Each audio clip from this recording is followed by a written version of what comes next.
আল্লাহ রাব্বুল ইজ্জা ওয়াল জালালের দরবারে লাখো কোটি শুকর এবং সুজুদ যে আল্লাহ তাআলা আমাদেরকে কাতার আওকাফ ও ধর্ম মন্ত্রণালয় কর্তৃক আয়োজিত ওয়াজ মাহফিল 2025-এর মসজিদ উসমান বিন আফফান আল খোরে অবস্থিত আল্লাহর ঘর, পৃথিবীর সবচেয়ে শ্রেষ্ঠতম জায়গা। এই মসজিদের ভেতরে মহাবিশ্বয় মহাগ্রন্থ আল কুরআন আল কারীম থেকে কিছু কথা শুনবার জন্য একসাথে এসে বসবার, একত্রিত হওয়ার তৌফিক এনায়েত করেছেন। আমরা মনিবের দরবারে লাখো কোটি শুকুর এবং সুজুদ নিবেদন করছি। আমরা সবাই প্রাণ খুলে পড়ে নিচ্ছি কালিমাতু শুকুর, আলহামদুলিল্লাহ। সবাই সুস্থ আছেন তো? ভালো আছেন সবাই? কাতারে আপনাদের কেমন লাগে?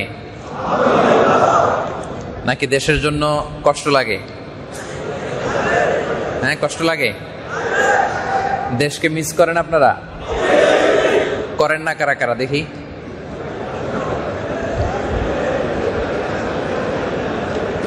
ওই যে দুই একজন পাষাণ পাওয়া গেছে, পাষাণ হৃদয়ের অধিকারী। ওনাদের কষ্ট লাগে না দেশের জন্য? তো আমরা দেশকে সবাই মিস করি না? কাতারে আপনাদের মন বসে তো নাকি? নাকি কাতার স্বপ্নের দেশ, খাটতে খাটতে জীবন শেষ? হ্যাঁ, এরকম না? কষ্ট করতে হবে আমাদেরকে। আপনারা হচ্ছেন আসল super hero. You are the real super hero of Bangladesh. এই যে আপনারা যেভাবে রেমিটেন্স পাঠানোর ধারাবাহিকতা অব্যাহত রেখেছেন, এটা আল্লাহর পক্ষ থেকে অনেক বড় একটা নেমা, অনেক বড় মার্সি এন্ড ব্লেসিংস। আপনাদের পাঠানো টাকায় সচল থাকে আমার দেশের অর্থনীতির চাকা। সো আপনারাই হচ্ছেন আসল সুপার হিরো। আপনাদের এই রেমিটেন্সে আমার দেশের অর্থনীতির চাকা সচল থাকে।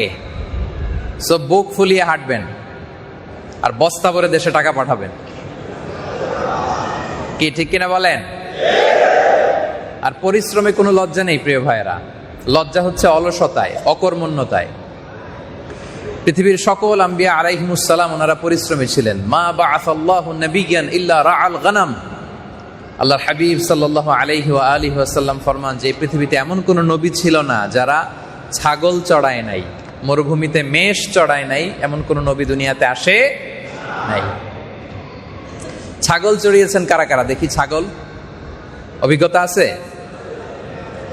ছাগল খুব জটিল প্রকৃতির একটা প্রাণী, কথা শুনতে চায় না। আর সব নবীদেরকে এই ছাগল চড়ানোর কাজে আল্লাহ তাআলা অ্যাসাইন করেছেন। সুবহানাল্লাহ। ছাগলকে দেখবেন ডানে টান দিলে কোন দিকে যায়? বায়ে টানলে, সামনে টানলে, পিছনে টানলে, এই যে একসাথে রাখা যায় না। সারা সপ্তাহ আপনি ব্যস্ত, ভাবলেন যে আজকে জুমাবার, আমিও গোসল করি, ছাগলটারও গোসল করাই। তা আপনি পুকুরে নামছেন ঠিকই, কিন্তু ওরে নামাতে পারবেন না। রশি ধরে যত টান দেন কি করে? শুধু পেছনের দিকে যায়। তো এই জন্য ছাগল চড়ানোর মধ্য দিয়ে আল্লাহ তাআলা সকল নবীদের একটা গ্রুমিং সেশন, একটা ট্রেনিং সেশন তিনি করেছেন, যাতে করে ছাগল চড়ানোর পরে মানব জাতিকে ওনারা হ্যান্ডেল করতে পারে, ডিল করতে পারে, তাদের উপর লিডারশিপ কায়েম করতে পারে। আল্লাহু আকবার।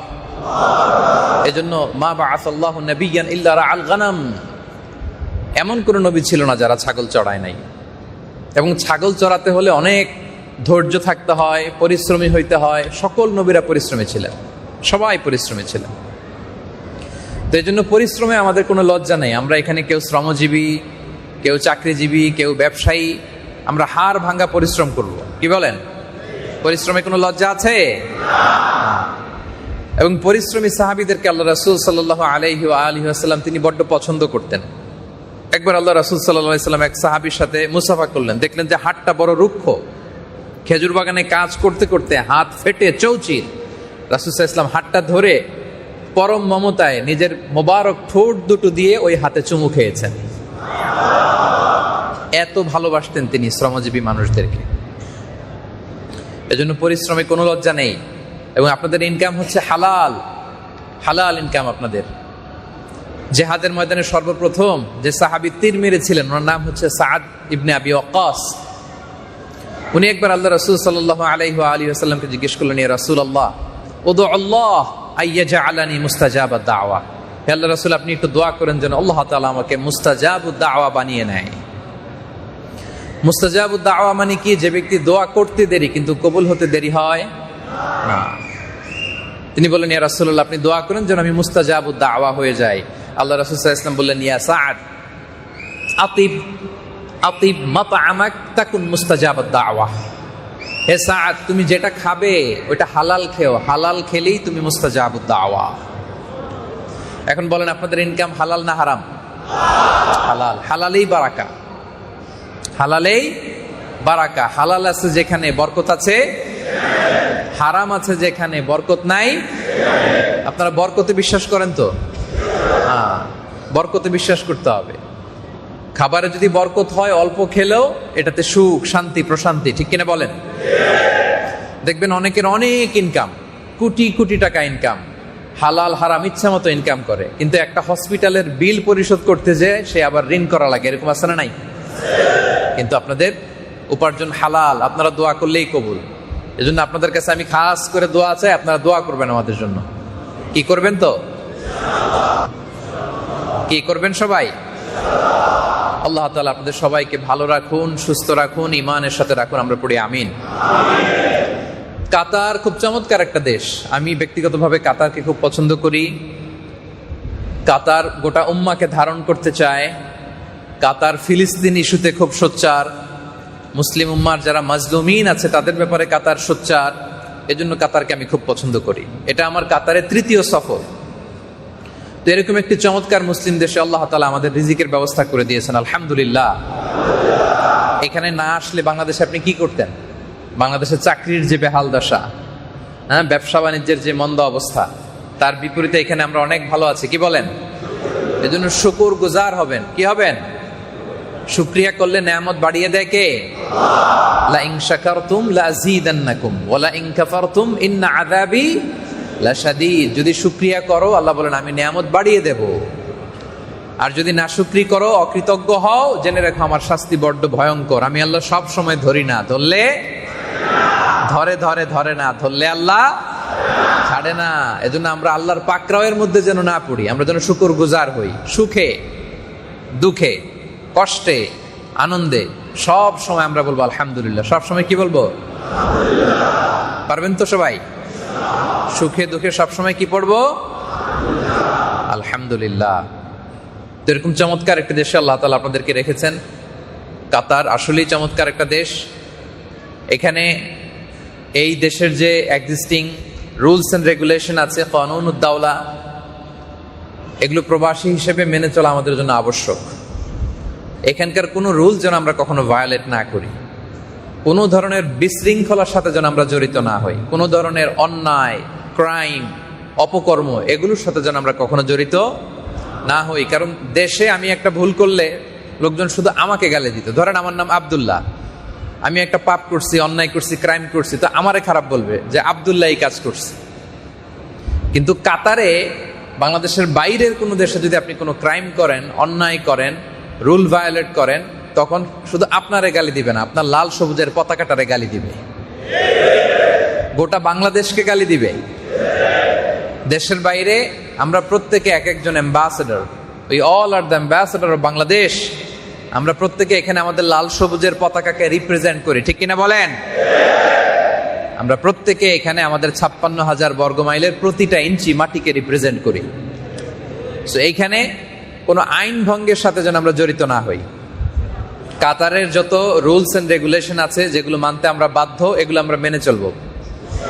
রাজি আছেন তো? হাত তুলে সবাই বলেন ইনশাআল্লাহ। আল্লাহ আমাদের সবাইকে কথাগুলো বোঝা আর আমল করার তৌফিক দান করুক। আমরা পড়ি আমিন। সম্মানিত সুধী, আসুন আমরা আর কাল বিলম্ব না করে সরাসরি আজকের মূল আলোচনার পর্বে প্রবেশ করি। আপনারা ইতিমধ্যে জেনেছেন যে কাতারে অবস্থিত 4টি বড় বড় মসজিদে 4টি ওয়াজ মাহফিলের আয়োজন করা হয়েছে আওকাফ এবং কাতারের ধর্ম মন্ত্রণালয় থেকে। তার সূচনা হয়েছে মূলত আজকের এই মসজিদের প্রোগ্রামের মধ্য দিয়ে। এবং ইতিমধ্যে আপনারা জেনেছেন যে একটা নির্ধারিত টপিকে আমাদেরকে আলোচনা করতে বলা হয়েছে। আমরা সেই টপিক নিয়েই আজকে এই চমৎকার সন্ধ্যায় কিছু আলোচনা রাখবার চেষ্টা করব ইনশাআল্লাহ বিইذنিল্লাহ। আমি দেখতে পাচ্ছি যে আপনারা অনেকেই মোবাইল এরকম ধরে রাখতে অনেক কষ্ট হয়ে যাচ্ছে আপনাদের, আমি বুঝতে পারতেছি। অনেকক্ষণ ধরে অনেকে অনেক কষ্ট করতেছেন। আমাদের ভাইও বললেন যে এই মোবাইলের দিকে আমরা বেশি মনোযোগ না দিয়ে আমরা যেন অনুষ্ঠানের দিকে, আলোচনার দিকে মনোযোগী হই। আমি আপনাদেরকে রিকোয়েস্ট করবো যে আমরা মোবাইলগুলো সবাই পকেটে রেখে দিব। আজকে খুব বেশি সময় আমার নাই, 1 ঘন্টা আলোচনার সময় দেওয়া হয়েছে, সম্ভবত 10 মিনিট কথা বলে ফেলছি, তার মানে only 50 minutes remaining. Within 50 minutes আমাকে এখান থেকে বিদায় নিতে হবে। সো সময়গুলো গুরুত্বপূর্ণ। আমি চাইবো যে মোবাইলে ভিডিও ধারণ করা, লাইভ করে দেশে দেখানো, আবার নিজের সেলফি তোলা, এগুলোতে আমরা সময় নষ্ট না করি। এরকম পরিবেশ সাধারণত আমাদের হয় না। আমি তো আপনাদেরকে এইভাবে পাইনি কখনো, আমাকেও তো আপনারা পাননি, ঠিক কিনা? এই যে একটা অফুরন্ত সুযোগ আসলো, আমরা আসেন brain two brain, 1-to-1 conversation করি। আমার দিকে তাকান, মোবাইলগুলো পকেটে। আমার জন্য বারবার বলতে না হয়, আমি একবারই আপনাদের কাছে খুব বিনীতভাবে বলতে চাই। এবং কারা কারা মোবাইল ধরে রেখেছেন আমি দেখতে পাচ্ছি, একেবারে পিছনের দিকে মোবাইল ধরে রাখলে এখান থেকে দেখা যায়, আমরা উঁচুতে বসেছি তো দেখা যায়। তো এই 1 ঘন্টা আমরা একটু কোরআনের জন্য, ইসলামের জন্য 1-to-1 ব্রেন টু ব্রেন একটু কানেক্টিভিটি বাড়াই। আমাদের সংযোগায়নটা ব্রেন টু ব্রেন। আপনি যদি মনোযোগী হয়ে আমার দিকে তাকান, আমার কথা শোনেন, তাহলে আজকের এই টপিকের উপর কিছু কথা, মৌলিক কথা, যেটা হয়তো আমাদের জীবনকে পরিবর্তন করে দিতে পারে, এরকম কিছু কথা নিয়ে আমরা ফিরবো ইনশাআল্লাহ। তাহলে মোবাইল আর ব্যবহার করতেছি না তো আমরা, নাকি? কি কেউ করবো না? করবো না। তাহলে আমরা মূল আলোচনায় চলে যাই প্রিয় ভাই। যে আপনারা মোবাইলগুলো পকেটে রাখবেন। এই যে মোবাইল ধরে রাখছে এক ভাই উপরে, পকেটে রাখেন মেহরবানি করে। Mobile should be in pocket mobile.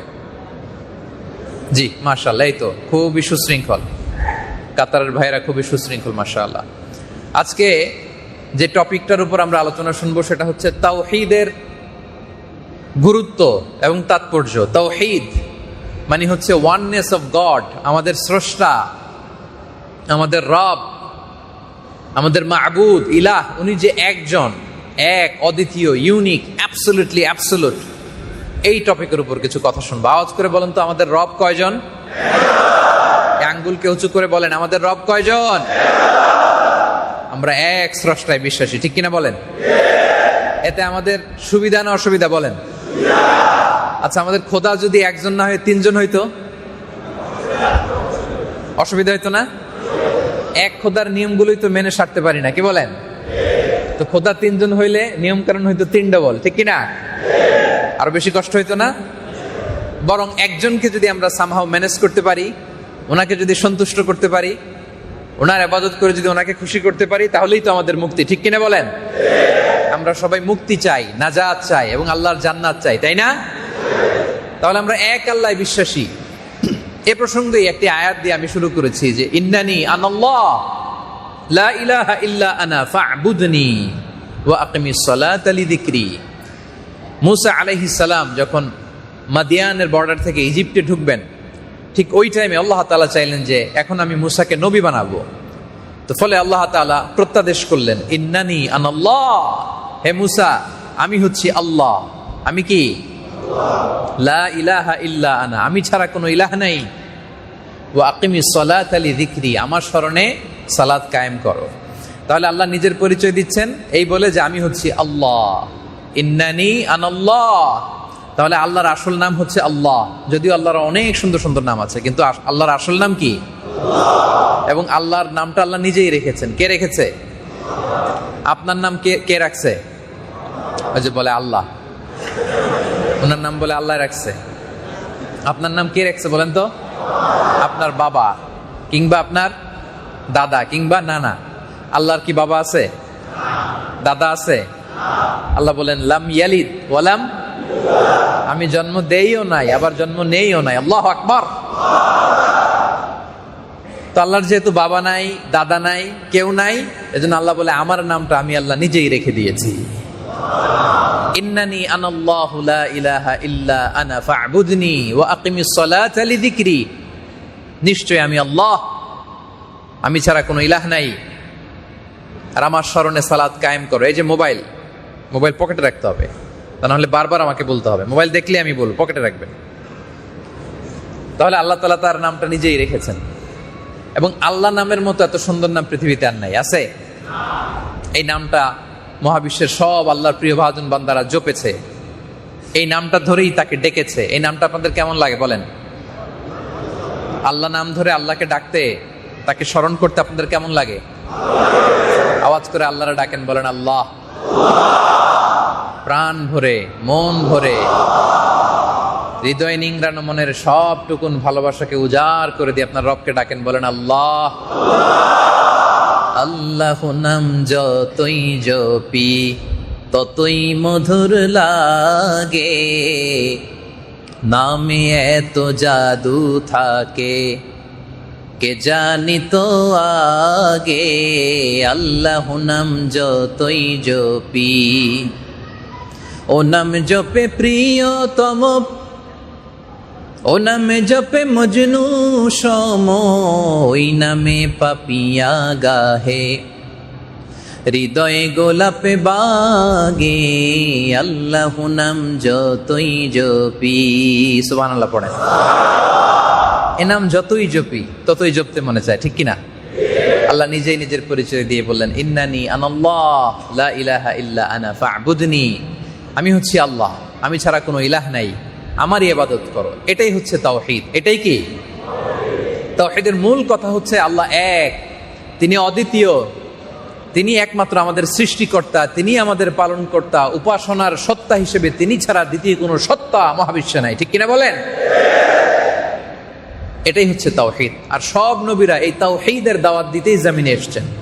পৃথিবীর সব আম্বিয়া আলাইহিমুস সালামের তিনটা দায়িত্ব দিয়ে আল্লাহ তাআলা পাঠিয়েছেন, যে তিনটা কাজ আপনাদের করতে হবে। ওনারা তাওহীদের পয়গাম পৌঁছিয়েছেন, রিসালাতের পয়গাম পৌঁছিয়েছেন, আখিরাতের পয়গাম পৌঁছিয়েছেন।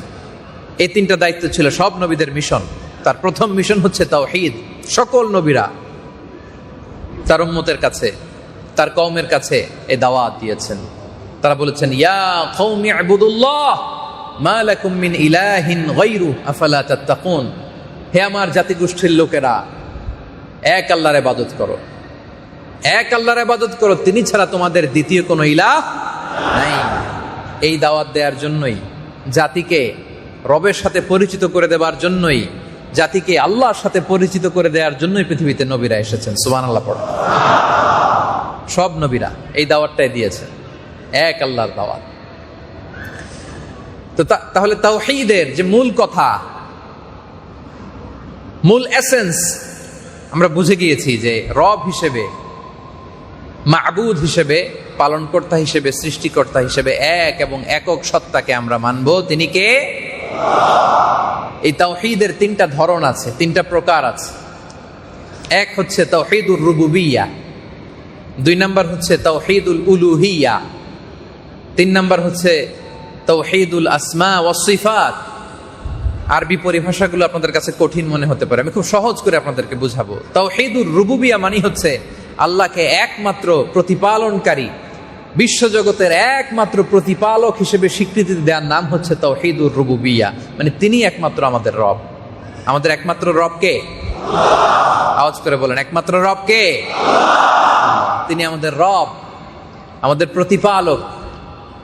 রব শব্দের বাংলা আমরা করি প্রতিপালক, বাংলা করা লাগে, এছাড়া আমাদের কাছে আর কোনো অল্টারনেটিভ ভালো শব্দ নাই, এজন্য আমরা বলি। কিন্তু রব শব্দের ব্যাপকতা যে কত বিশাল, কত ইনক্লুসিভ, কত কম্প্রিহেন্সিভ, কত হোলিস্টিক, আপনি কল্পনাই করতে পারবেন না। রব হচ্ছে এমন প্রতিপালক যিনি আমাদেরকে সাস্টেইনেন্স দেয়, রিজিক দেয়, শক্তি দেয়, সামর্থ্য দেয়, আমাদের যার যখন যেটা লাগে সেটা দেয়। তার নাম কি? তিনি হচ্ছেন রব। রব হচ্ছে এমন সত্তা, এই মহাবিশ্বের সবার, প্রত্যেকের, এটা পাখি হোক, পশু হোক, সাগরের অতল গহ্বরের মাছ হোক, অথবা মানুষ হোক, কিংবা জিন হোক, যার যখন যেটা যতটুকু লাগে তাকে তখন সেটা ততটুকু চাওয়ার আগেই যিনি দিয়ে দেয়, তার নাম রব। আল্লাহু আকবার। চাওয়ার আগেই দিয়ে দেয়, চাইতে হয় না। তার নাম কি? বলেন তো, আমরা মায়ের পেটে যে ছিলাম আমাদেরকে রিজিকের ব্যবস্থা করেছে কে? ঠিক যেমন দরকার ওখানে অক্সিজেনের লাইন ছিল, খাবারের লাইন ছিল, পানির লাইন ছিল। আবার মায়ের পেট থেকে দুনিয়ায় আসলাম, তখন আবার অন্য পদ্ধতিতে মায়ের বুকের ভেতরে আল্লাহ তাআলা খাবারের ব্যবস্থা করে দিলেন। দেখেন, এক মুহূর্তের জন্য স্টপ নাই। এক মুহূর্তের জন্য আমাদের রিজিকের বন্দোবস্ত থেমে যায় নাই। মায়ের পেটের ভিতরে 8 মাস 9 মাস দিলেন, বেরোয়ার সাথে সাথে মায়ের বুকের ভেতরে দুধ খাওয়ার ব্যবস্থা করে দিলেন। ছোট যখন ছিলাম আমাদের দাঁত ছিল, দুধ খেতাম, সুজি খেতাম, পানি খেতাম, তো দাঁত লাগে না। বয়স যখন 4-5, এখন তো মাছ খাইতে হবে, গোশত চাবাইতে হবে, কুরবানির গোশত, হাড্ডি চিবাইতে হবে, এখন দাঁতের দরকার আছে না নাই? যখনই দাঁতের দরকার তখনই দাঁত দিয়ে দিলেন কে? দাঁতের জন্য আমরা অ্যাপ্লিকেশন করছিলাম আল্লাহর কাছে? আমার কাতার প্রবাসী ভাইয়েরা, দাঁত চেয়ে আল্লাহর কাছে অ্যাপ্লিকেশন করছেন কে কে দেখি? করছেন কেউ? যখনই দাঁতের দরকার তখনই দাঁত দিলেন কে?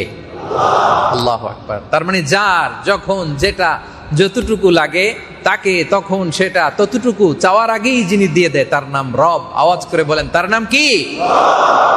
তিনি হচ্ছেন রব।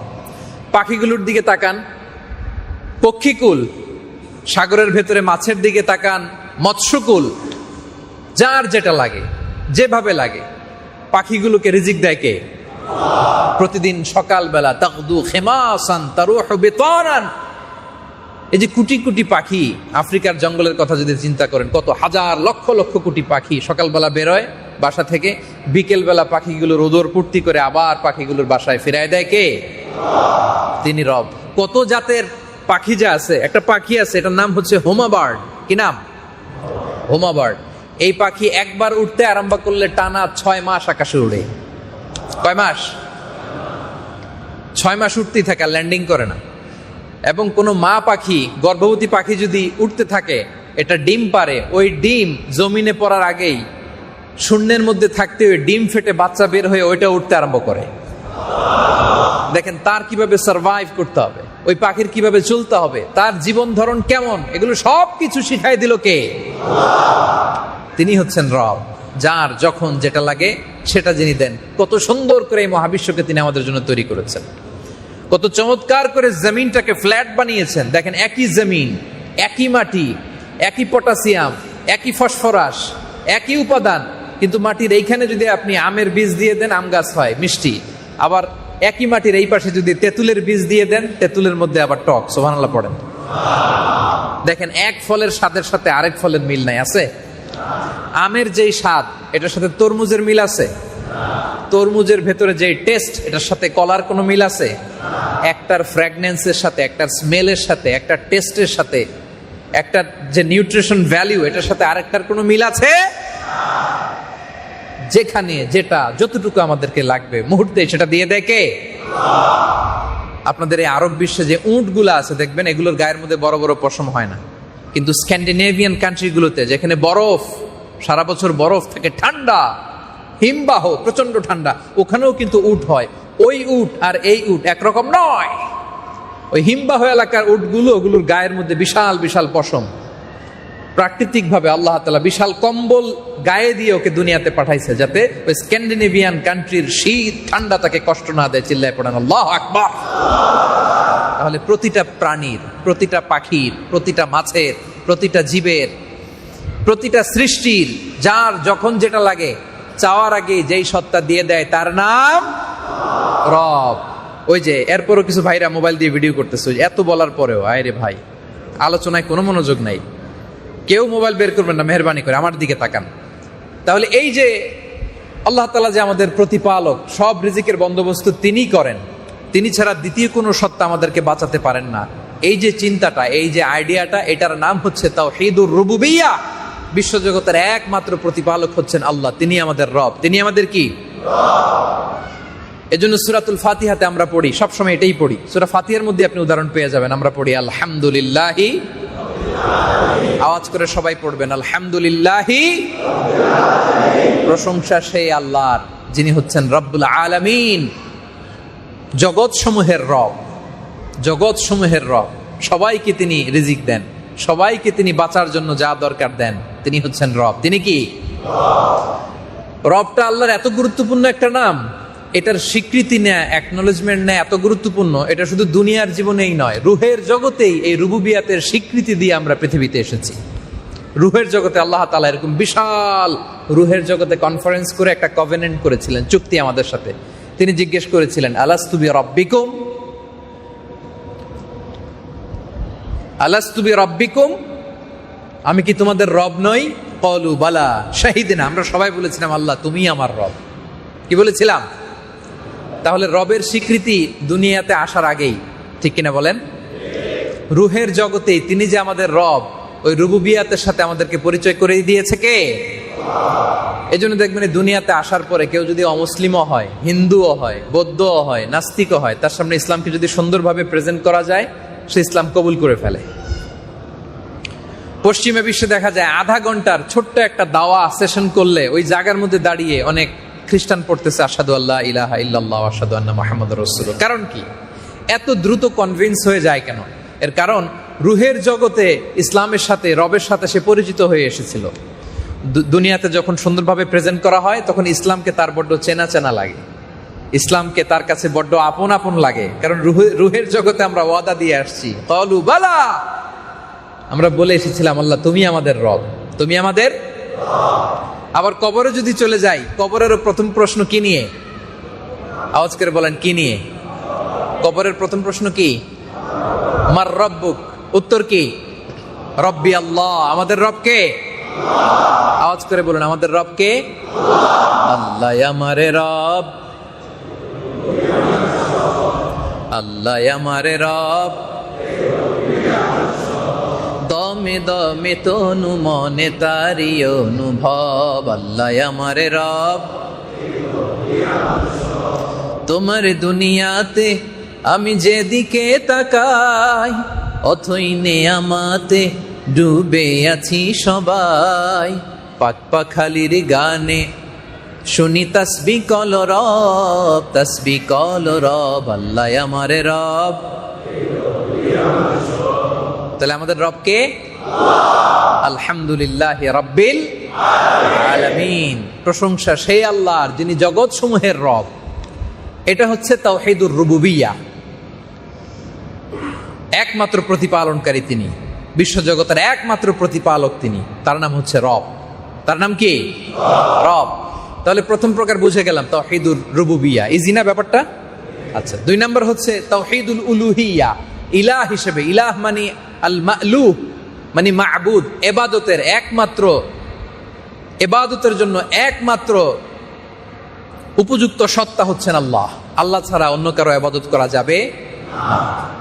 এটাকে বলে তাওহীদুল উলুহিয়্যা, তিনি আমাদের একমাত্র ইলাহ।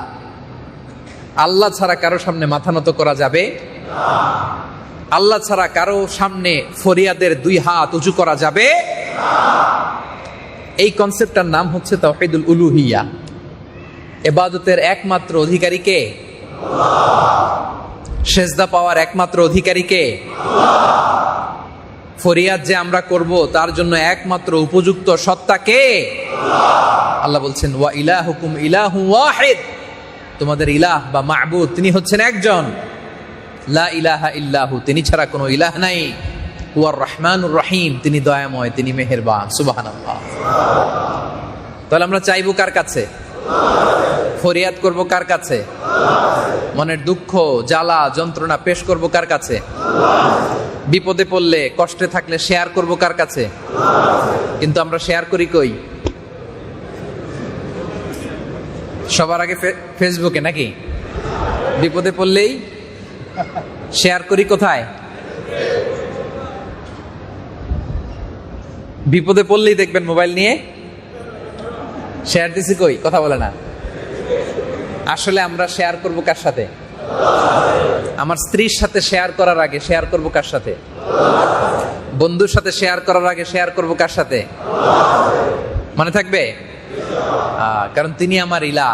একটু আগে তো গাইলেন আল্লাহ আমার রব, এই রবই আমার। উনি যদি সব হয় তাহলে আগে শেয়ার করব কার সাথে?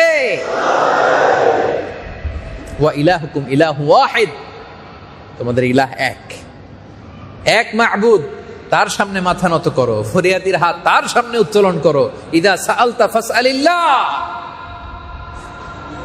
ওয়া ইদা ইসতাআনতা ফাসতাইন বিল্লাহ, যখন চাইবে আল্লাহর কাছে চাও, সাহায্য কামনা করলে আল্লাহর কাছে কামনা করো। কারণ আমার বিপদ আপদ এগুলো থেকে আমাকে মুক্ত করতে পারে কে?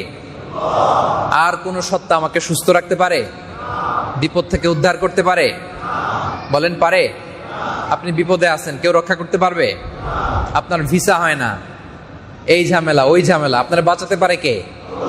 আপনার সন্তান হয় না, আপনি নিঃসন্তান, তা আপনার সন্তান দিতে পারে কে? আপনার জীবনে সফলতা এনে দিতে পারে কে? মনে থাকবে এটা। এটার নাম হচ্ছে তাওহীদুল উলুহিয়া। ইলাহ, মোবাইল অফ, মোবাইল অফ, লুকিয়ে লুকিয়ে ভিডিও করে, মোবাইল অফ। আমার দিকে তাকান, আমার দিকে তাকান।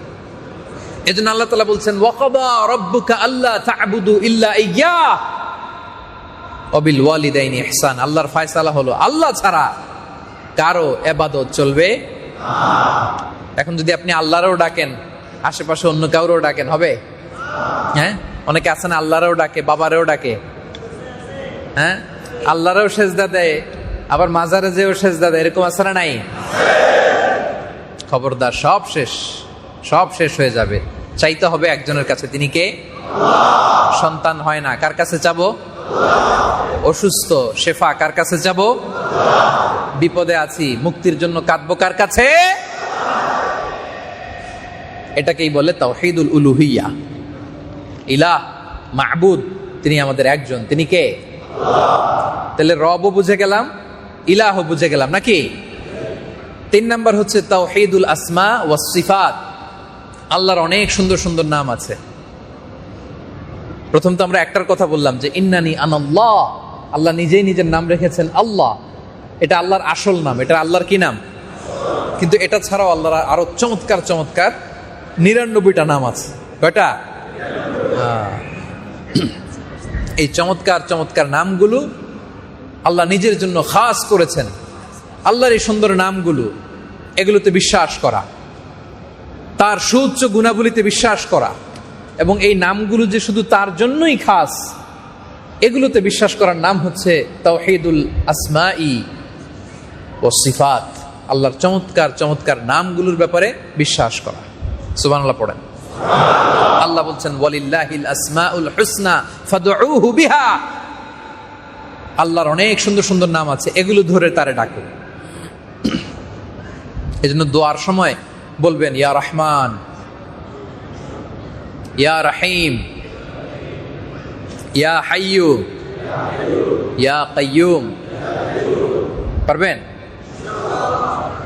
দোয়ার একটা আদব হচ্ছে আল্লাহর সুন্দর সুন্দর নামগুলো ধরে ডাকলে ওই দোয়া কবুল হয়।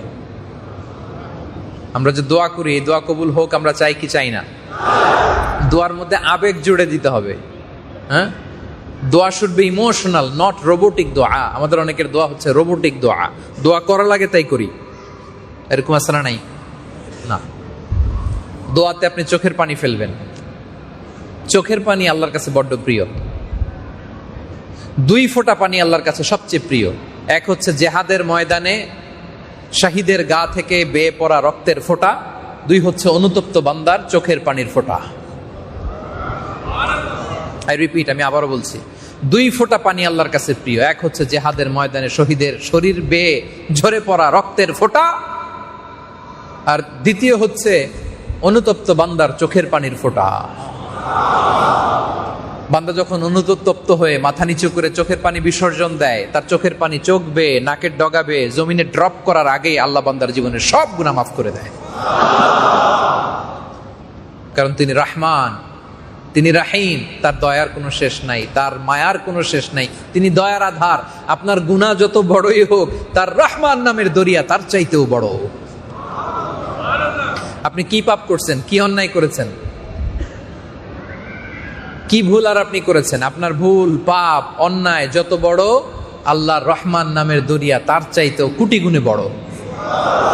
এজন্য নিরাশ হওয়া যাবে না, ভরসা রাখবো এক মহান সত্তার উপর, তিনি কে?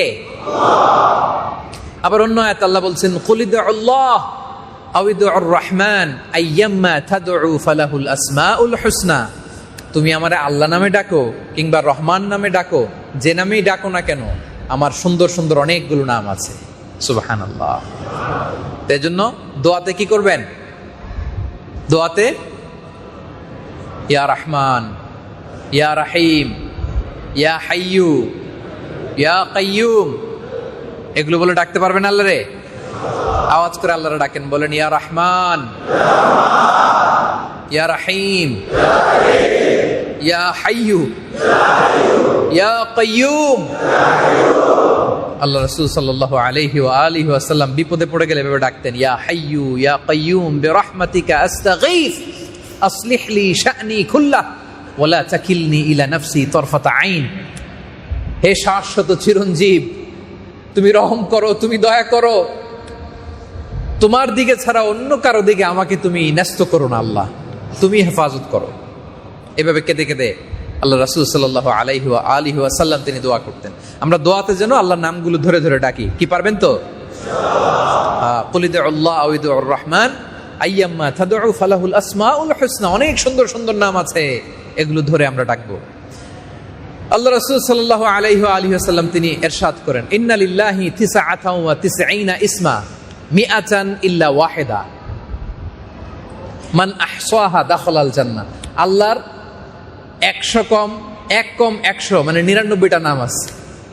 হাদিসের টেক্সটটা দেখেন, মিআতান ইল্লা ওয়াহিদান মানে 1 কম 100 তার মানে 99। টোটাল কয়টা নাম?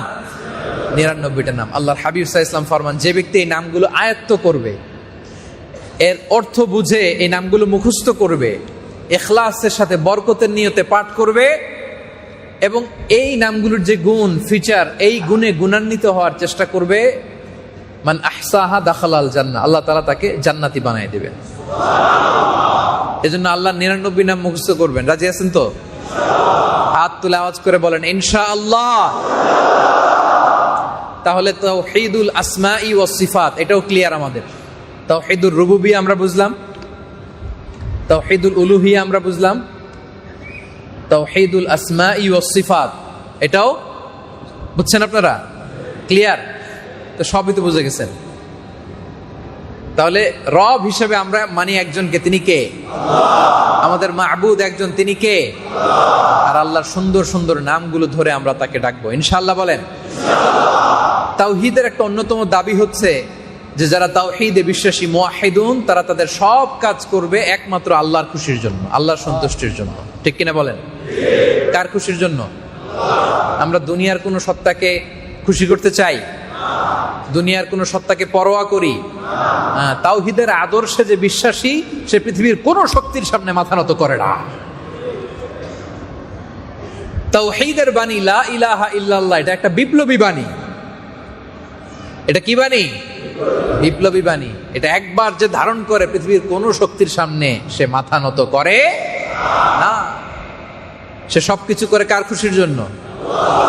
কয়বার বলেছি তোমাকে মোবাইলটা বন্ধ করতে?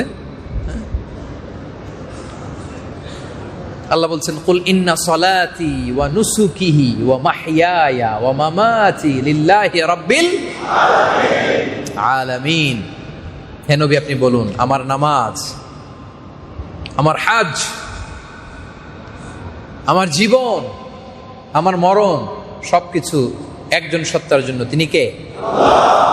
এই দোয়াটা আপনারা সানার সময় পড়বেন। সানাতে আল্লাহ রাসূল সাল্লাল্লাহু আলাইহি ওয়া আলিহি ওয়াসাল্লাম তিনি সানার সময় তাকবীরে তাহরিমার পরে অনেকগুলো দোয়া পড়তেন। এর মধ্যে এটাও পড়তেন, ইন্না সলাতি ওয়া নুসুকি ওয়া মাহইয়ায়া ওয়া মামাতি লিল্লাহি রাব্বিল আলামিন। তাহলে যারা মুওয়াহিদুন, তাওহীদে বিশ্বাসী, আল্লাহর একত্ববাদে বিশ্বাসী, আমাদের সালাত, আমাদের সিয়াম, আমাদের নামাজ, রোজা, জীবন মরণ কার জন্য? আওয়াজ করে সবাই বলেন নাই? সবকিছু হবে আল্লাহর জন্য।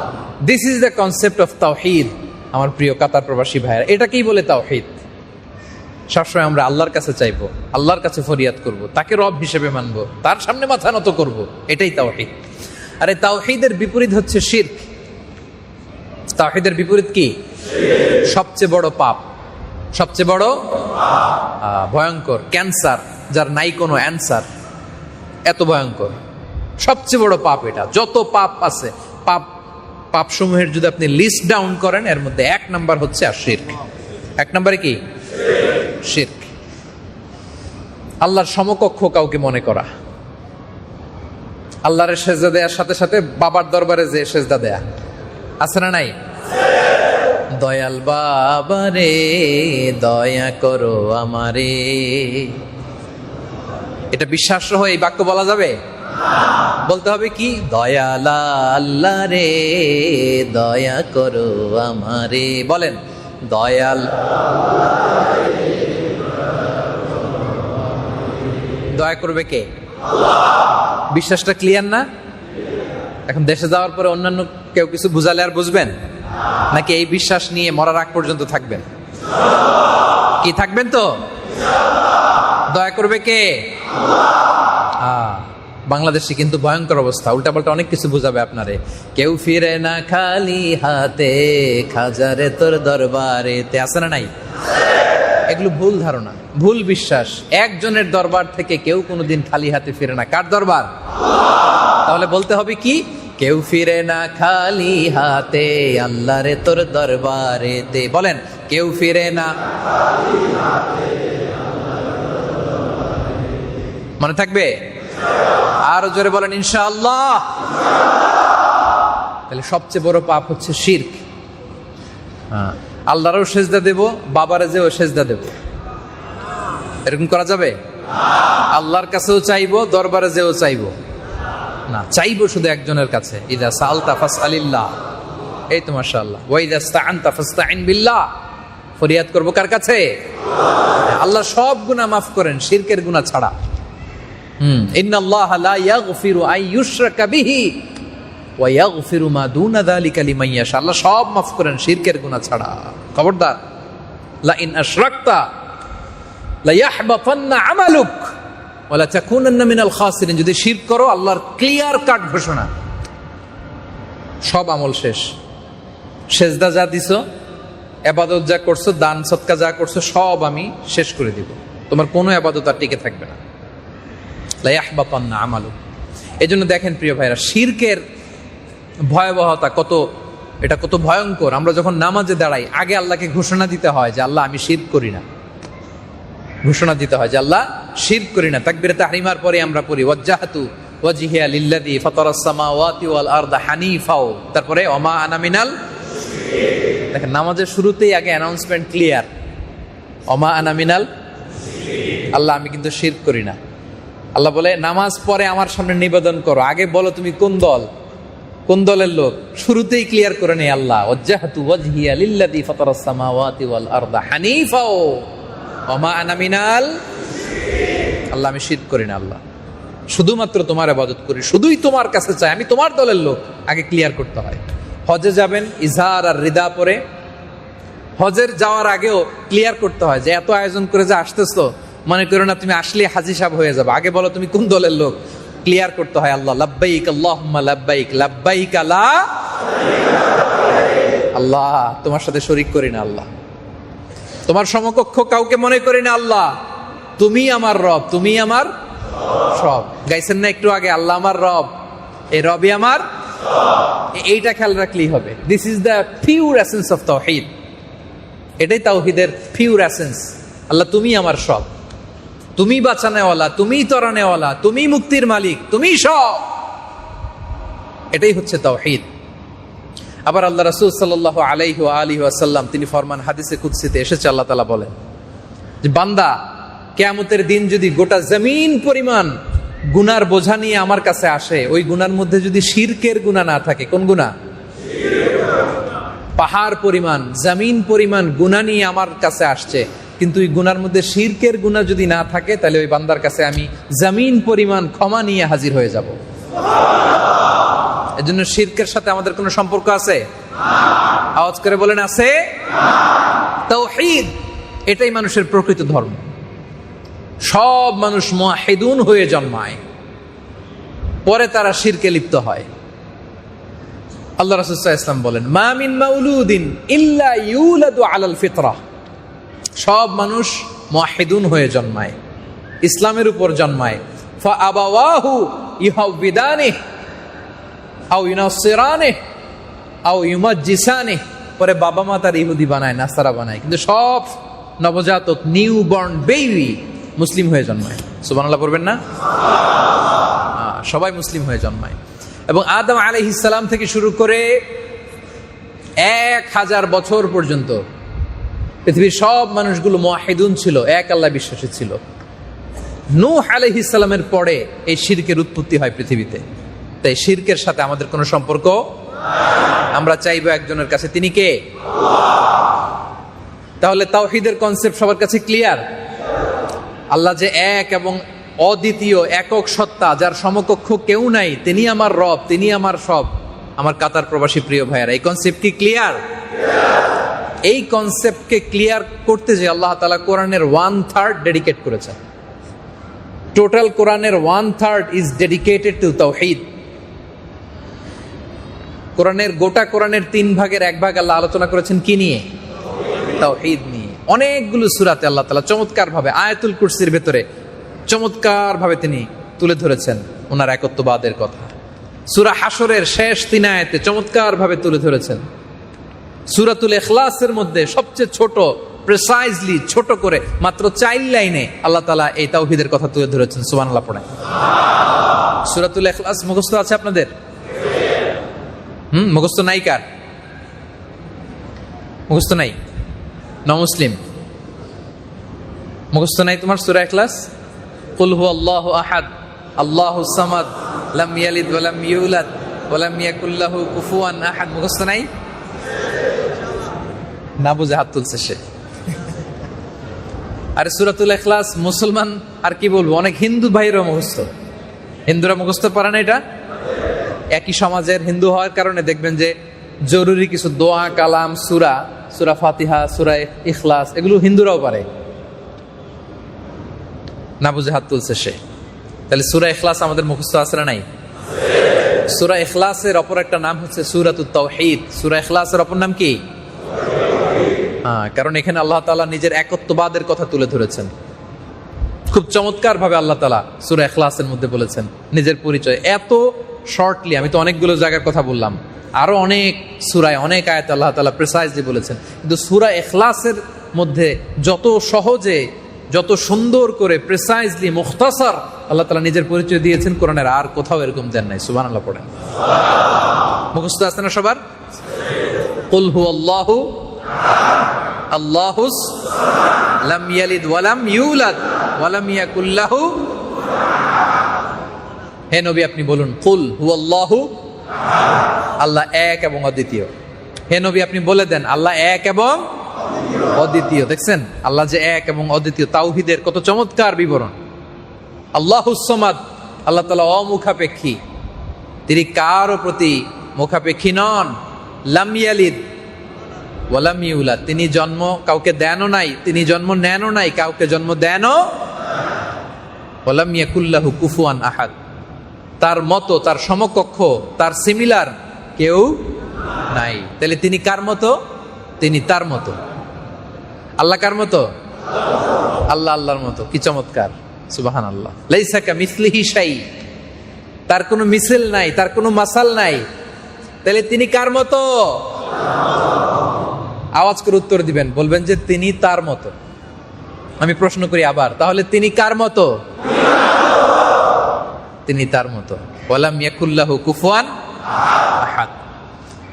তাহলে আল্লাহর পরিচয় পাইছেন? চিনছেন আল্লাহ রে? কুল হুয়াল্লাহু আহাদ। হে নবী আপনি বলেন আল্লাহ এক, অদ্বিতীয়, তিনি অ্যাবসলিউটলি অ্যাবসলিউট,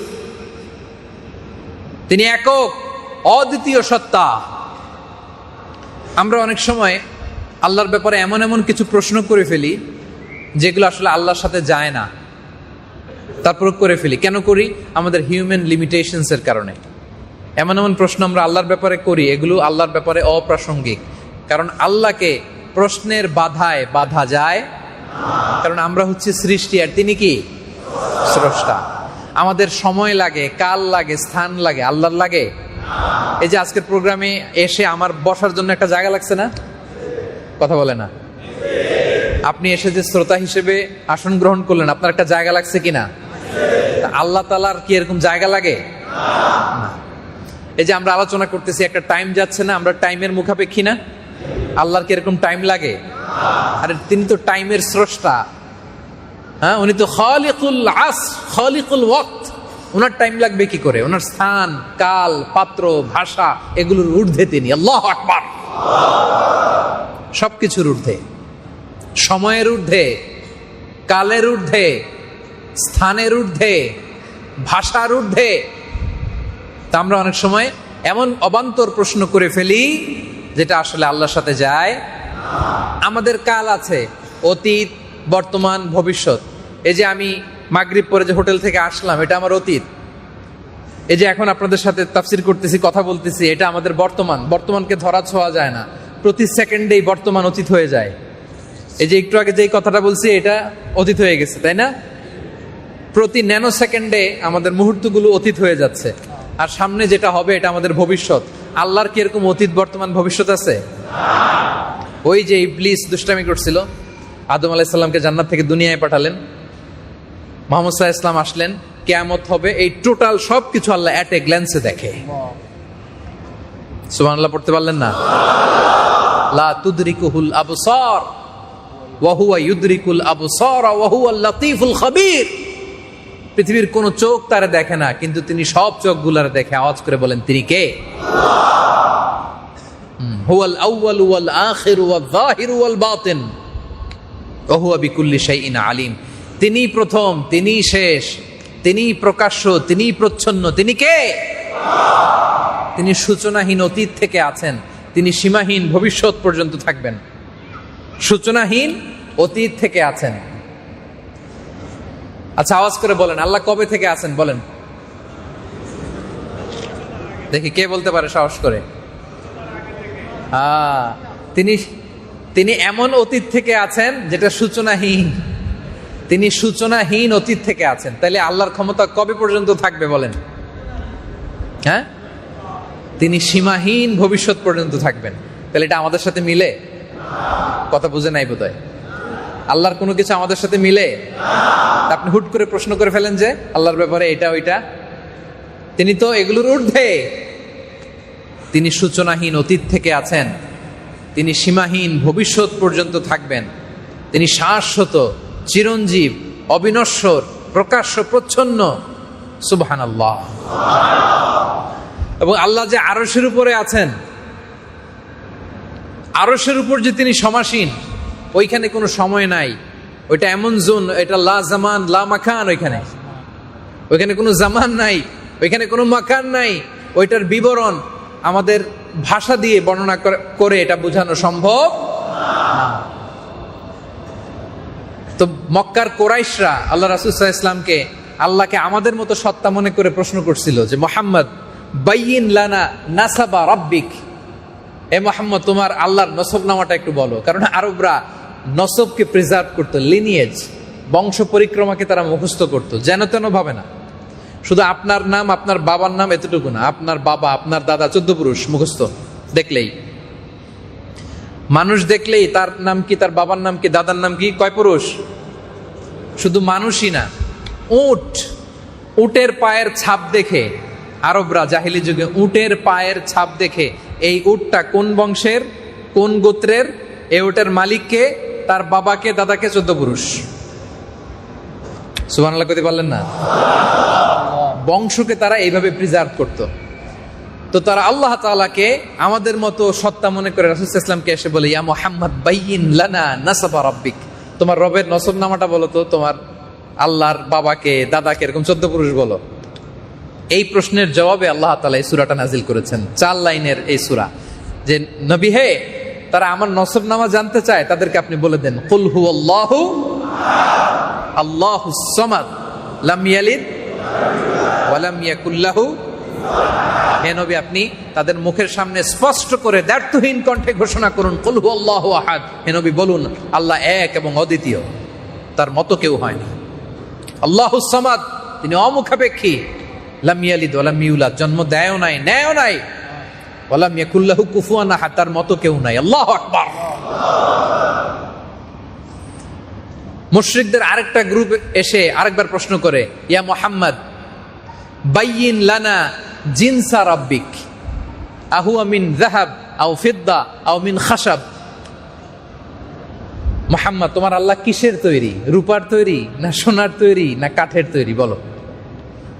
তারা এসে যখন আল্লাহ রাসূল সাল্লাল্লাহু আলাইহি ওয়াসাল্লামের কাছে প্রশ্ন করছে, তোমার আল্লাহ কি দিয়ে তৈরি, তখন আল্লাহ তাআলা এই সূরাটা নাজিল করেন যে, নবী হে, আপনি স্পষ্ট করে আমার পরিচয় তুলে ধরুন আর বলুন, কুল হুয়াল্লাহু আল্লাহুস লাম ইয়ালিদ ওয়া লাম ইয়াকুল লাহু, নবী স্পষ্ট করে বলে দেন কুল হুয়াল্লাহু আহাদ আল্লাহুস সামাদ লাম ইয়ালিদ ওয়া লাম ইউলাদ ওয়া লাম ইয়াকুল লাহু কুফুয়ান আহাদ। আমি তাদের মতো নই, জন্ম দেইও নাই, নেইও নাই, কারো প্রতি আমি মুখাপেক্ষী নই, আমি এক অদ্বিতীয়, আমার মতো কেউ নাই। আল্লাহু আকবার।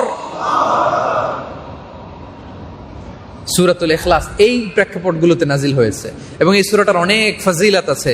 আল্লাহ রাসূল সাল্লাল্লাহু আলাইহি ওয়া আলিহি ওয়াসাল্লাম এই ছোট্ট সূরাটাকে বড্ড ভালোবাসতেন। তিনি ফজরের 2 রাকাত সুন্নতের দ্বিতীয় রাকাতে, মাগরিবের 2 রাকাত সুন্নতের দ্বিতীয় রাকাতে এই সূরা ইখলাস পড়তেন। বিতরের সালাতের তৃতীয় রাকাতে তিনি সূরা ইখলাস পড়তেন। তাওয়াফ শেষে 2 রাকাত নামাজ পড়া সুন্নাহ।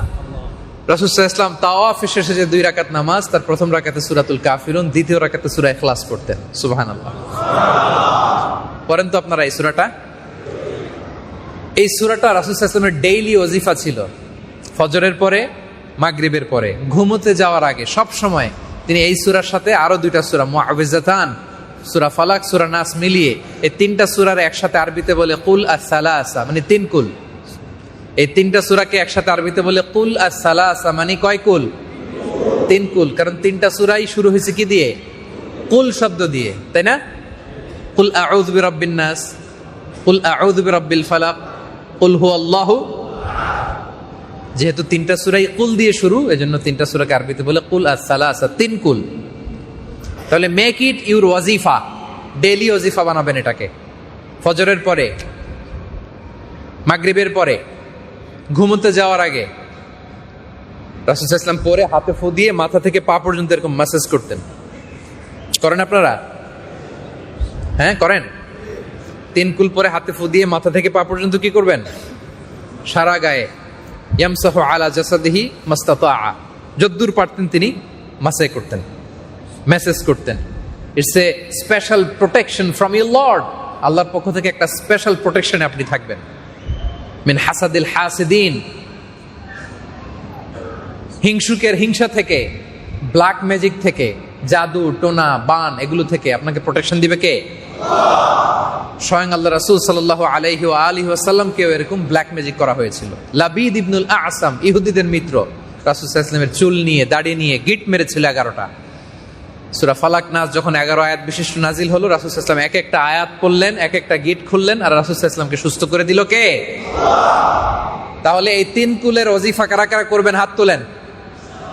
ফজরের পর, মাগরিবের পর, ঘুমোতে যাওয়ার আগে এই 3 কুল পরে 2 হাতে ফু দিয়ে সারা গায়ে আমরা মাসাজ করবো। আওয়াজ করে বলেন ইনশাআল্লাহ। কোবা পল্লীতে আল্লাহ রাসূল সাল্লাল্লাহু আলাইহি ওয়াসাল্লাম এক সাহাবীকে ইমাম বানিয়ে পাঠালেন। মসজিদে নববীর খুব পাশে কোবা পল্লী। তো ইমাম সাহেবের একটা বৈশিষ্ট্য ছিল, উনি প্রত্যেক রাকাতে সূরা ফাতিহার পরপরই আগে সূরা ইখলাস পড়তেন। কি পড়তেন? আগে সূরা ইখলাস পড়তেন, পরে অন্য একটা সূরা মিলাতেন প্রত্যেক রাকাতে। সূরা ফাতিহা পড়া শেষ, এরপরে কোন সূরা? সূরা ইখলাস, এরপর অন্য একটা সূরা। দ্বিতীয় রাকাতে ফাতিহা পড়তেন, আবার কি করতেন? সূরা ইখলাস। সব নামাজে যখন এরকম করে, মুসল্লিরা বলে ঘটনা কি? আপনি প্রত্যেক রাকাতে সূরা ইখলাস কেন পড়েন? কুল হুয়াল্লাহ এটা কেন পড়েন? তিনি বললেন এভাবেই পড়বো, আমার এটাই আমার মনে চায়, পড়তে ভালো লাগে। তো মুসল্লিরা যে রাসূল সাল্লাল্লাহু আলাইহি ওয়াসাল্লামের দরবারে অভিযোগ জানালেন যে রাসূলুল্লাহ এমন ইমাম দিয়েছেন, উনি প্রত্যেক রাকাতে সূরা ইখলাস পড়ে। রাসূল সাল্লাল্লাহু আলাইহি ওয়াসাল্লাম সাহাবীকে ডেকে পাঠালেন, বললেন ঘটনা কি? তুমি নাকি প্রতি রাকাতেই সূরা ফাতিহার পরে সূরা ইখলাস পড়ো, কারণটা কি? ইমাম সাহেব বলে, ইয়া রাসূলুল্লাহ, এই সূরাটা আমার বড্ড পছন্দের।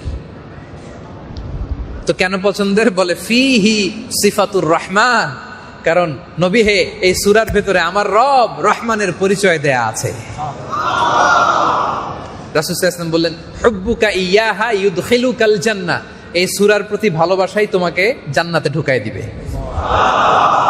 আরেক বর্ণনায় এসেছে, আল্লাহও জানিয়েছেন এই সূরাতে আল্লাহর পরিচয় থাকাতে এই সূরাকে যেমনি তুমি ভালোবাসো, আল্লাহ তাআলাও স্বয়ং তোমাকে এমনটা ভালোবাসে। তাহলে পড়বেন এই সূরাটা বেশি বেশি পড়বেন। তাবুক যুদ্ধের ঘটনা বলেন তো, কত হিজরিতে তাবুক যুদ্ধ সংগঠিত হয়েছিল? কে জানে দেখি? হ্যাঁ, কত? ষষ্ঠ হয়নি, অষ্টম হয় নাই, চালাক আছে, ভাবতেছে 1 হিজরি থেকে শুরু করে 10 হিজরি বলতে থাকি, একটা না একটা তো লাগবেই। হ্যাঁ, আর বাকি রইল কত? কেউ পারবে না? তাবুক যুদ্ধ কত হিজরিতে হয়েছিল? হ্যাঁ, এই স্টেজের দিক থেকে না, এখান থেকে শুনবো।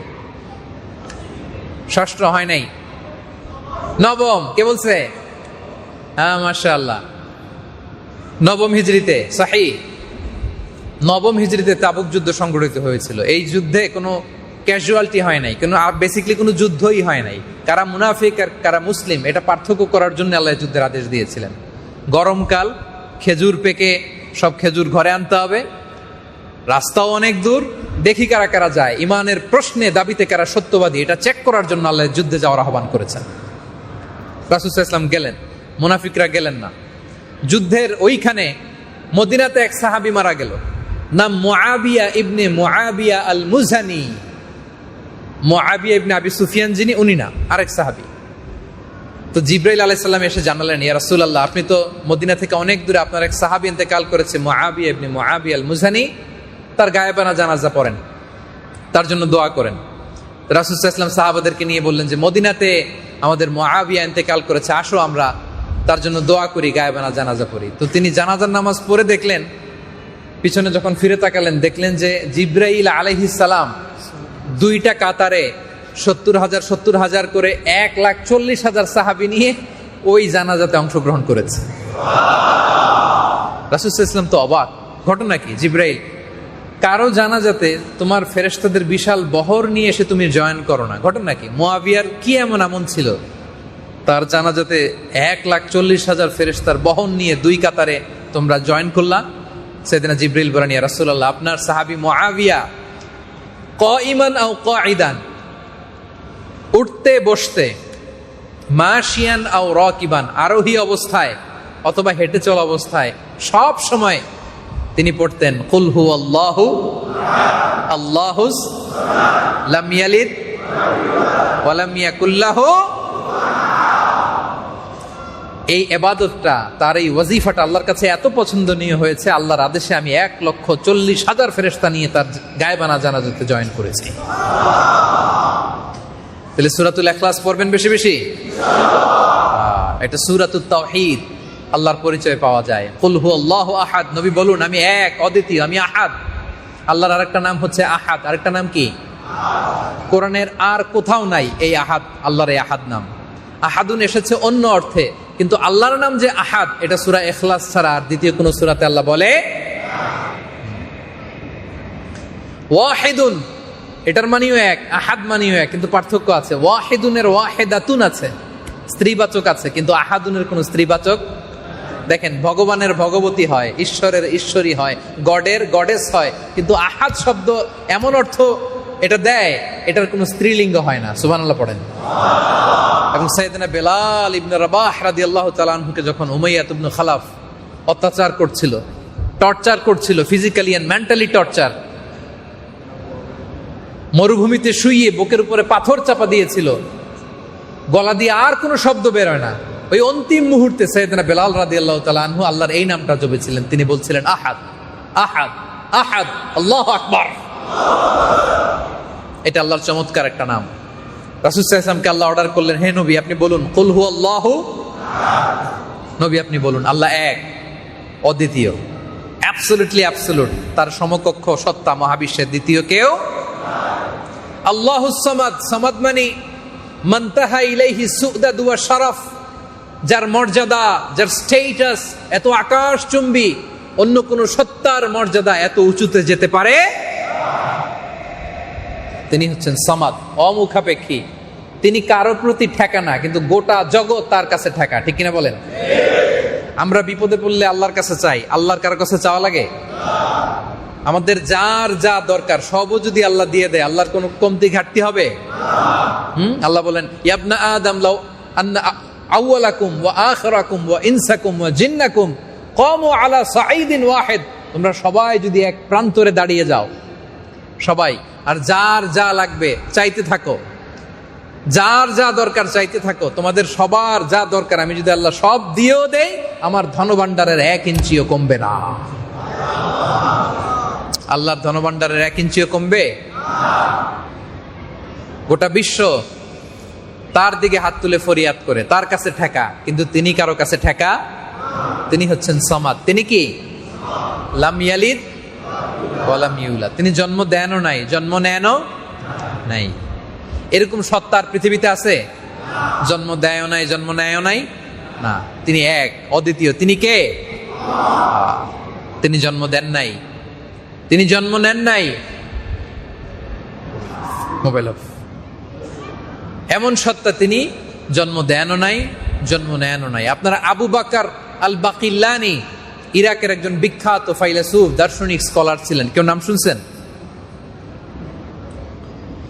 নাম শুনছেন কেউ? আপনার কি বোরিং হচ্ছেন? হ্যাঁ, ক্লান্ত লাগতেছে? শেষ করে দিব না? আর 2-3 মিনিট শুনবেন? হ্যাঁ, আর 5 মিনিট? আচ্ছা, ইনশাআল্লাহ। আমার দিকে তাকান, আমার দিকে তাকান। আবু বকর আর বাকিল্লানি অনেক বড় দার্শনিক ছিলেন, ইরাকের বিখ্যাত দার্শনিক। তার একটা ঘটনা বলে শেষ করি। তার সাথে যখন খ্রিস্টানদের বহস হতো, আর্গুমেন্ট হতো, কোনো খ্রিস্টান তার সাথে পারতো না। তো খ্রিস্টানরা একবার তারে বলে, আবু বকর, তোমরা মুসলমানরা বড় রেসিস্ট, তোমরা আমাদের খ্রিস্টান মেয়েদেরকে বিয়ে করো, ইহুদিদের মেয়েদেরকে বিয়ে করো, কিন্তু তোমাদের মেয়েদেরকে আমাদের কাছে বিয়ে দাও না। আহলে কিতাব, প্রকৃত অর্থে যদি আহলে কিতাব হয়, প্রকৃত আহলে কিতাব যদি হয়, শর্ত সাপেক্ষে মুসলিম ছেলে আহলে কিতাব মেয়েকে বিয়ে করতে পারে। মানে খ্রিস্টান বা ইহুদি প্রকৃত অর্থে যদি আহলে কিতাব হয়, কিছু শর্ত সাপেক্ষে মুসলিম ছেলেরা তাদের বিয়ে করতে পারে, কিন্তু অমুসলিম কোনো পুরুষ বা ছেলে মুসলিম মেয়েকে বিয়ে করতে পারে। তো এই কথা বলে ওই খ্রিস্টান বলে যে, তোমরা বড় রেসিস্ট, আমাদের মেয়ে নাও, কিন্তু তোমাদের মেয়ে আমাদেরকে দাও না। দেখেন কি চমৎকার উত্তর তিনি দিলেন। উনি বললেন, কেন এটা করি না জানো? এর কারণ হচ্ছে, আমরা তোমাদের নবী মুসা আলাইহিস সালামকে মানি, আমরা তোমাদের নবী ঈসা আলাইহিস সালামকে মানি। আর ঈসা আলাইহিস সালামের মা ম্যারি, মানে মারিয়ামের নামে তো গোটা একটা সূরাই আল্লাহ কোরআনে দিয়েছেন। তো তোমাদের নবীদেরকে মানি, এজন্য তোমাদের মেয়েদেরকে বিয়ে করতে পারি। আর তোমরাও যদি আমাদের নবী মুহাম্মদ সাল্লাল্লাহু আলাইহি ওয়াসাল্লামকে শেষ রাসূল হিসেবে মানো, মুসলমান হয়ে যাও, তাহলে আমাদের মেয়েকেও তোমরা বিয়ে করতে পারবে না। তোমরা মুহাম্মদ সাল্লাল্লাহু আলাইহি ওয়াসাল্লামকে মেনে নাও, মুসলিম হয়ে আমরা ভাই ভাই হয়ে যাই, আমাদের মেয়েদেরকে তোমাদের ঘরে পাঠিয়ে দিব। আল্লাহু আকবার। তো ওনাকে একবার মুসলিম বাদশাহ, ইরাকের বাদশাহ, উনি পাঠাবেন কনস্টান্টিনোপলে, মানে রোমান সাম্রাজ্যের ডিবেট করার জন্য। মোবাইল পকেটে, মোবাইল। কনস্টান্টিনোপলে পাঠাবে। এই ঘটনাটা বলে আজকে শেষ করে দেবেন ইনশাআল্লাহ। তো উনি যে কত বড় এরকম তর্ক বাগিশ, ওনার এক একটা যুক্তির সামনে যে বড় বড় দার্শনিকরা ধরাশায়ী হয়, বড় বড় দার্শনিক যে ধরাশায়ী হয়, এটা সবাই জানে। তো রোমান সম্রাট প্ল্যান করতেছে কি করা যায়। এ কি, এদের সমস্যা কি? এত বলার পর মোবাইল বের করা লাগে কেন তোমাদের? হ্যাঁ, রোমান সম্রাট প্ল্যান করতেছে যে আবু বকর আল বাকিল্লানি যদি আমাদের এখানে আসে, ওরে হারানো তো এত সোজা না, কি করা যায়? তো তারা প্ল্যান করতেছে যে খ্রিস্টান বাদশার দরবারে যখন কেউ আসে, তখন তারা কুর্নিশ করে আসে। কুর্নিশ মানে বোঝেন আপনারা? কুর্নিশ মানে কি? মাথা নিচু করে আসে। তো খ্রিস্টান বাদশা প্ল্যান করতেছে যে আবু বকর আর বাকিল্লানি, ও যেই চালাক, ও তো জীবনে আমার কুর্নিশ করবে না, কি করা যায়? তো তার এক চালাক ওয়াজির, সে প্ল্যান করে বলে, একটা কাজ করি। কি কাজ? বলতেছে, রাজ দরবারে ঢুকার সময় তার জন্য একটা স্পেশাল গেট বানাবো, আর গেটটা বড় করবো না যে সিম্পলি সে ঢুকে যাবে, গেটটা হাফ বানাবো। কি বানাবো? তো হাফ গেট দিয়ে যদি কেউ ঢুকে, কেমনে ঢুকে? এভাবে মাথা নিচু করে কুর্নিশ করে তো ঢুকা লাগবে নাকি? রাজা বলে, চমৎকার বুদ্ধি তো, তার জন্য একটা হাফ গেট বানাও, আর সবাই তোমরা ওইটা দিয়ে ঢুকবা কুর্নিশ করে করে, সেও বাধ্য হয়ে ঢুকবে। আপনারা শুনতেছেন? মনোযোগ আছে না গেছে? এক কাজ করো, হাফ গেট, ওই গেট দিয়ে সবাই ঢুকবা, মাথা নিচু করে তোমরাও ঢুকবা, আর আবু বকর আল বাকিল্লানি বাধ্য হয়ে ঢুকবে। ও ঢুকবে না মানে বাধ্য হয়ে ঢুকবে। ঠিক আছে, যেই প্ল্যান ওই কাজ। এবার মেসোপটেমিয়া থেকে কনস্টান্টিনোপল গেল, মানে ইরাক থেকে তুরস্কে গেল, রোমান এম্পায়ারের কাছে আবু বকর আল বাকিল্লানি। তো যাওয়ার পরে অন্যান্যরা সবাই ওই ছোট্ট গেট দিয়ে এরকম মাথা নিচু করে করে ঢুকতেছে। এই দৃশ্য দেখে উনি বুঝে ফেলছে যে তুমি তো বিশাল চালাকি করতেছো আমার সাথে। আবু বকর আল বাকিল্লানি বলে, এটা এরকম গেট তো দুনিয়াতে কোথাও দেখি না, যে গেট থাকবে একটা এরকম হাফ যেটা দিয়ে মাথা নিচু করে ঢুকতে হবে। উনি কি করলেন, সবাই ঢুকার পরে মাথা নিচু করেই ঢুকলেন, তবে উল্টা হয়ে, মানে তার পিঠটা নিতম্বটা রাজার দিকে করে উল্টা হয়ে ঢুকছেন। কথা বোঝেন নাই বোধহয়? হাফ গেট তো, সবাই তো এরকম মাথা নিচু করে ঢুকছে, মাথা না নলে তো ঢুকা যায় না। তো সে মাথা নোয়াইছে এদিকে হয়ে না ওইদিকে হয়ে, ওইদিকে মাথা আর রাজার দিকে কি, হ্যাঁ রাজার দিকে পিঠ করে। রাজা তো রেগে মেগে আগুন, বেয়াদব, এত বড় স্পর্ধা, ওজিরের উপর খেপে গেছে, কি বুদ্ধি দিলি, কোনো কাজে লাগলো না। এবার আবু বকর আল বাকিল্লানি যে দেখে খ্রিস্টান রাজা বসা, ওখানে খ্রিস্টান পাদ্রী বসা, মানে তখনকার সময়ের পোপ, সম্মানিত পোপ বসা পাশে। তো উনি ঢুকেই যে জিজ্ঞেস করতেছে, ইয়া কাহানাতুল মা'বাদ কাইফাল হাল কাইফাল যাওজ কাইফাল আওলাদ। যেই পোপকে বলতেছে যে সম্মানিত পোপ, মহিমান্বিত পোপ, আপনি কেমন আছেন, আপনার সন্তান কেমন আছে, আপনার স্ত্রী কেমন আছে। রাজা রেগে মেগে আগুন, বলে বেয়াদব, এত বড় স্পর্ধা তুমি জানো না, সে সম্মানিত সত্তা, তার কোনো স্ত্রী হয় না, তার কোনো সন্তান হয় না। এত বড় সম্মানিত পোপের সাথে তুমি স্ত্রী সংযুক্ত করতেছো, সন্তান সংযুক্ত করতেছো, তোমার কি কোনো আকল নাই, তোমার কি বুদ্ধি জ্ঞান কিছু নাই? আবু বকর আল বাকিল্লানি বলে, পোপ আপনাদের কাছে এত সম্মানিত যে এত পবিত্র, তার স্ত্রী থাকতে পারে না, সন্তান থাকতে পারে না, তাহলে ঈসা আলাইহিস সালামরে কেমনে আপনারা আল্লাহর সন্তান বানান? মেরিকে, মারিয়াম আলাইহিস সালামকে কিভাবে আল্লাহর স্ত্রী বানান? আল্লাহু আকবার। এরকম চমৎকার উপস্থিত বুদ্ধি দিয়ে আবু বকর আল বাকিল্লানি গোটা খ্রিস্ট সমাজকে কাবু করে ফেলেছে। ওই জায়গায় দাঁড়িয়ে শাহাদা পড়েছে বিশাল সংখ্যক লোক, আওয়াজ করে পড়েছে, আশহাদু আল্লা ইলাহা ইল্লাল্লাহ ওয়া আশহাদু আন্না মুহাম্মাদান আবদুহু ওয়া রাসূলুহু। তাহলে আল্লাহ বললেন, লাম ইয়ালিদ ওয়া লাম, তিনি জন্ম দেনও নাই, জন্ম নেনও, ওয়া লাম ইয়াকুল্লাহু কুফুয়ান আহাদ, তার সিমিলার কেউ নাই, কুফু নাই। তাহলে তিনি কার মতো? কাতার প্রবাসী প্রিয় ভাইয়ের আওয়াজ করে বলেন, আল্লাহ কার মতো? আল্লাহ আল্লাহর মতো। তাহলে সূরাতুল ইখলাস, এটা হচ্ছে সূরাতুত তাওহীদ। আল্লাহর একত্ববাদের ব্যাপারে আপনাদের ধারণা ক্লিয়ার হয়েছে? তাহলে আওয়াজ করে, ক্লিয়ার হলে আওয়াজ করে উত্তর দেন, আমাদের রব কে? আল্লাহ। আমাদের মাবুদ কে? আল্লাহ। আমরা চাইবো কার কাছে? আল্লাহ। রোনাজারি করব কার কাছে? আল্লাহ। ফরিয়াদের দুই হাত তুলবো কার কাছে? আল্লাহ। কারণ তিনি আমার রব, তিনি আমার, এই কথাটা মনে থাকবে, তিনি আমার রব, তিনি আমার। আমরা যেন সবসময় তার কাছে চাই, আমরা যেন বারবার তার কাছে ফিরি, আমরা যেন তাকে সেজদা দেই, আমাদের ইবাদতের সবটুকুন যেন আমরা সেই মহান সত্তার কাছে নিবেদন করি। আল্লাহ তাআলা আমাদের তৌফিক দান করুন। আল্লাহ তাআলা আমাদের সবাইকে কথাগুলো বোঝার ও আমল করার তৌফিক দান করুন। যতটুকু আলোচনা উপস্থাপন করলাম কোরআন সুন্নাহর আলোকে বলেছি, বানিয়ে কিছু বলি নাই। তারপরেও আমার মুখ ফসকে মনের অজান্তে কোনো মিস ইনফরমেশন যদি বের হয়ে যায়, সেগুলো যেন আল্লাহ তাআলা আপনাদের স্মৃতিপট থেকে মুছে দেয়। আমরা পড়ি আমিন। আর সত্য, সুন্দর, কল্যাণকর, হকের পক্ষে যা বলেছি তার সবটুকুন প্রথমে আল্লাহ তাআলা আমাকে এবং তারপর আপনাদের সবাইকে আমলের তৌফিক দান করুক। আমরা পড়ি আমিন। আল্লাহ তাআলা আমাদের এই মাজলিসকে কবুল করুন, ওয়াজারাতুল আওকাফকে কবুল করুন, দাওলাতুল কাতারকে কবুল করুন। গোটা বিশ্বের যেখানে মাজলুমিন মুসলিমরা রয়েছে, আমরা তাদের জন্য দোয়া করি, আল্লাহ তাআলা তাদেরকে হেফাজত করুন। আপনারা সবাই বসবেন, ফিলিস্তিনের জন্য সংক্ষিপ্ত দোয়া হবে, দোয়ার পরে আপনারা সবাই বিদায় নেবেন ইনশাআল্লাহ। হাযা মা ইনদি ওয়াল ইলমু ইনদাল্লাহি আলাইহি তাওয়াক্কালতু ওয়া ইলাইহি উনীব। আসসালামু আলাইকুম ওয়া রাহমাতুল্লাহি তাআলা ওয়া বারাকাতুহু।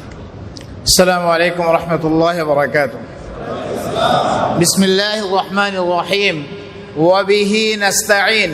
والصلاة والسلام على الحبيب محمد وعلى آله وصحبه أجمعين وسلم تسليما كثيرا।